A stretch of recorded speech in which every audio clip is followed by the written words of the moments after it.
কিরে, মন খারাপ করে খালের পাড়ে বসে আছিস যে? মন খারাপ না রে, আমার আর বাঁচতে ইচ্ছে করতেছে না। ও তুই বেঁচে আসিস কেন? তাড়াতাড়ি মর, তুই মরলে একটা মেজেন খেতে পারবো। বন্ধু তুই মজা নিতেছস? আমার না সত্যি সত্যি আর বাঁচতে ইচ্ছে করতেছে না। কিন্তু কেন বলতো শুনি। লেখাপড়াও জানা নাই, ভালো একটা চাকরিও নাই, যা কিছু করতে যায় সব কিছু তো লস খায়। এই ছোট ছোট কারণে তুই মরতে চাস? নাই ফ্যামিলির প্যারা, নাই সংসারের প্যারা। আজকে নাই, আল্লাহ যদি বাঁচা রাখে 2 দিন পর হবে না?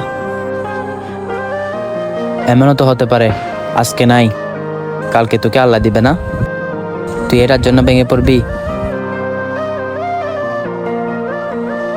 একটা জিনিস লক্ষ্য করে দেখছস, যখন বসন্তকাল আসে তখন গাছের সব পাতা ঝরে যায়, কিন্তু গাছ ভেঙে না পড়ে সোজা হয়ে দাঁড়ায় থাকে, কারণ তারও আল্লাহর প্রতি বিশ্বাস আছে, সামনে তার নতুন পাতা গজাবে। আর তুই এত নিরাশ কেন? আল্লাহ যে তোর থেকে ছোট ছোট জিনিসগুলো কেড়ে নিতেছে, আল্লাহ নিশ্চয়ই তোর জন্য বড় কিছু রাখছে। আল্লাহ হচ্ছে উত্তম পরিকল্পনাকারী, আমাদেরকে কোনো সময় নিরাশ হওয়া যাবে না।